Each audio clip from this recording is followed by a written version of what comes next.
दोस्तों, जैसा कि आपको पता लग चुका होगा, इस बार वैकेंसी काफ़ी संख्या में आ रही हैं। पिछली बार की अपेक्षा कई गुनी वैकेंसी आ रही हैं।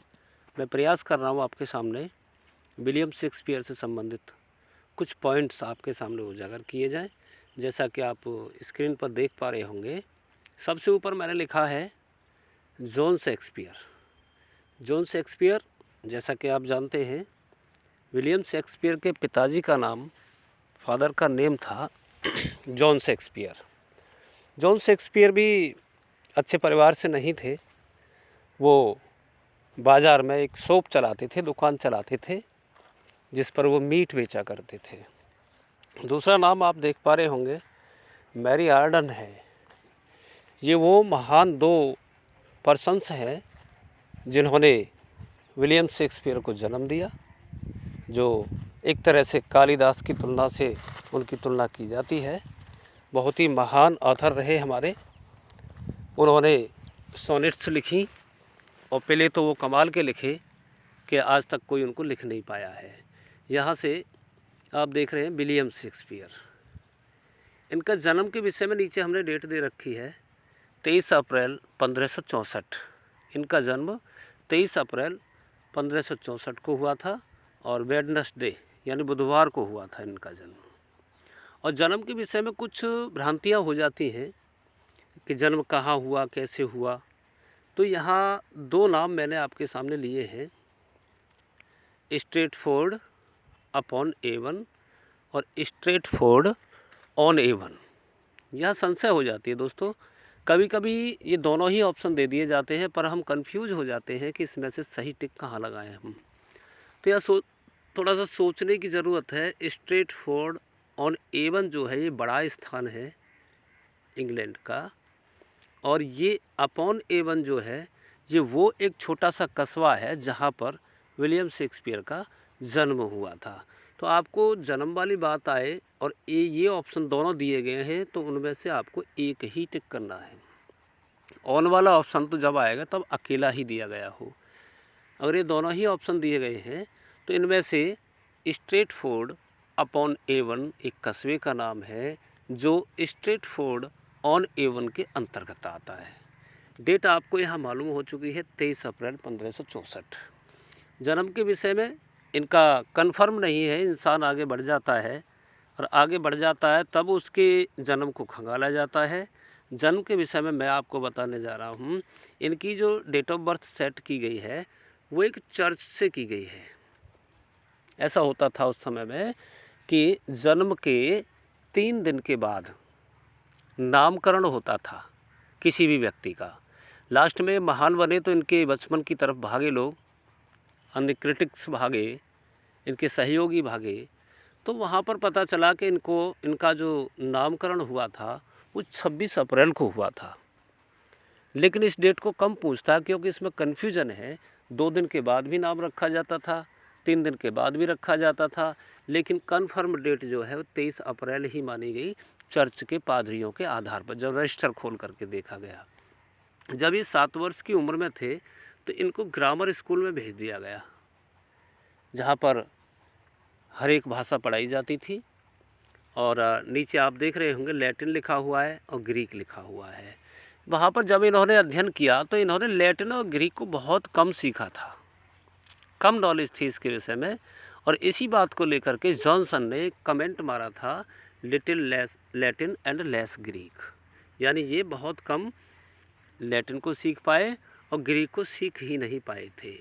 लेकिन किसको क्या पता कौन व्यक्ति कहाँ निकल जाता है।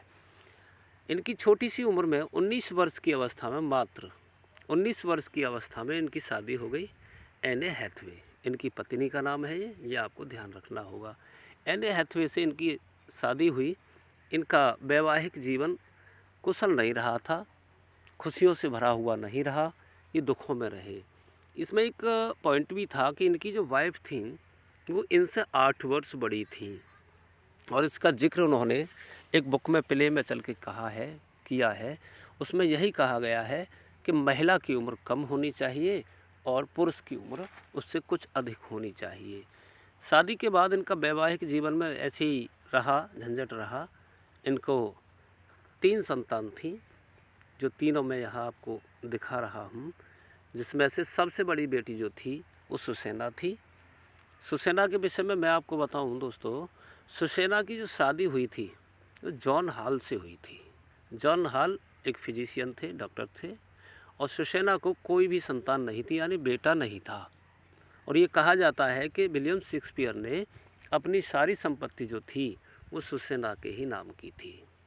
इनके अलावा इनकी संतान के विषय में आपको बताया जाए तो दूसरी बेटी का नाम जुडिथ था। जुडिथ, जिन्होंने शादी की थी थॉमस क्विंसी से, ये भी इनके रिलेशन में हुआ करते थे। और जुडिथ के साथ ही हेमलेट का जन्म हुआ था, यानी ये जुड़वा थे, एक बेटी और एक बेटा। हेमलेट का दुर्भाग्य रहा कि हेमलेट जो था वो मात्र 11 वर्ष की अवस्था में उसकी डेथ हो गई थी।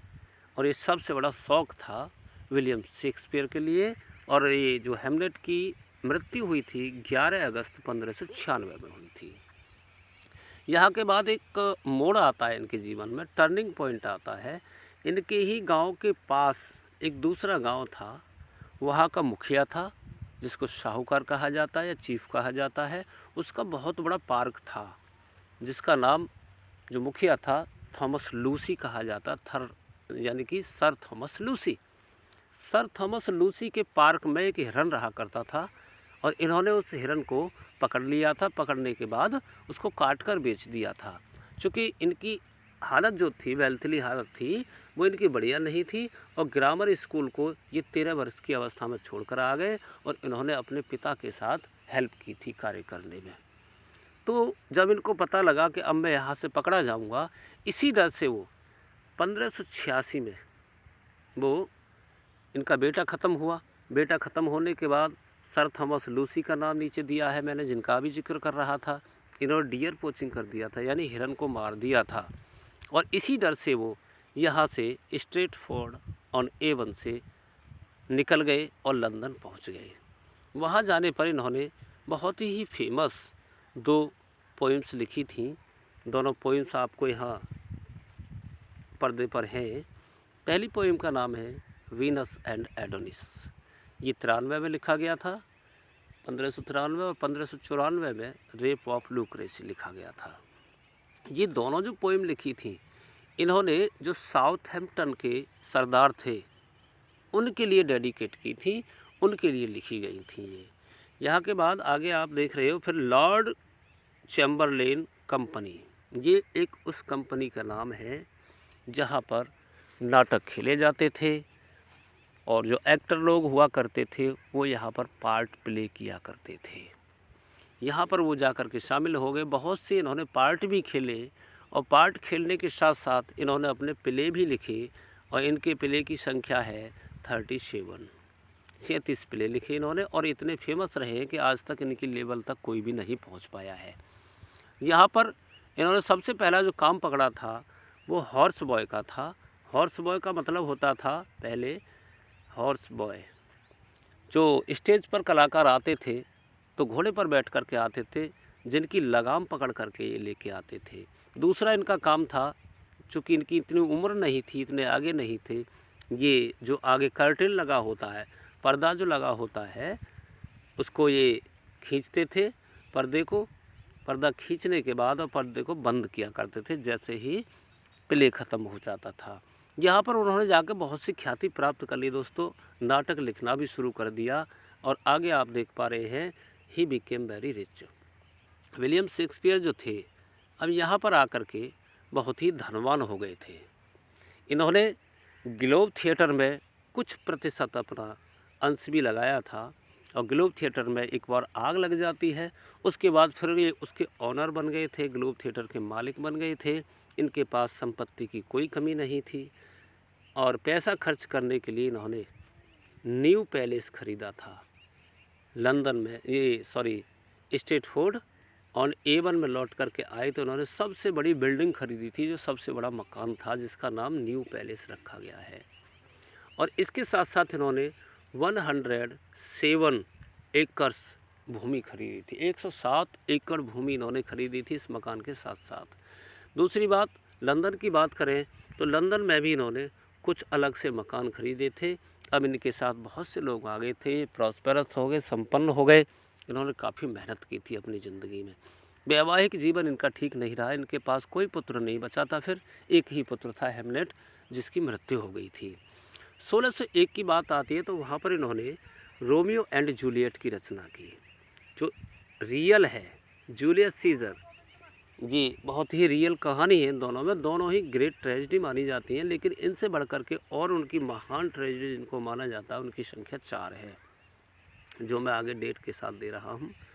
इन्होंने हेमलेट लिखा था। हेमलेट में बहुत बड़ी घटना हुई है, यहाँ पर काफ़ी मृत्यु हुई है।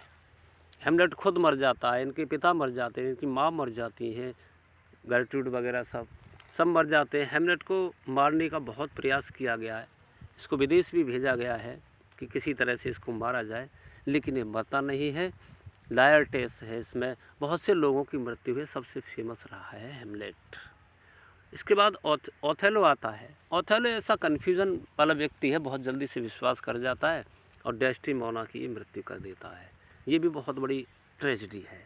किंग लियर एक ऐसे राजा रहे हैं जो 1605 में लिखा गया है। इनकी 3 बेटियां थीं और तीनों बेटियां जो हैं उनमें से 2 इनको प्रेम नहीं करती थी, एक बहुत प्रेम किया करती थी, कॉर्डेलिया, और पहले उसको मारने का प्लान बनाया जाता है आपस में, यानी यहाँ भी मौत होती है, इसलिए ये भी ट्रेजेडी कही जाती है। दोस्तों ट्रेजेडी का मतलब होता है जिसका अंत जो होता है दुखों में होता है, दुखांत होता है। कॉमेडी जो होती है जिसका अंत सुख में होता है। इसके बाद मैकबेथ का नंबर आता है। मैकबेथ भी एक बहुत बड़ी ट्रेजेडी है, इसमें भी मौत होती है। और उन्होंने विलियम शेक्सपियर के विषय में ये पूछ लिया जाता है कभी कभी, उनका अंतिम प्ले कौन सा है।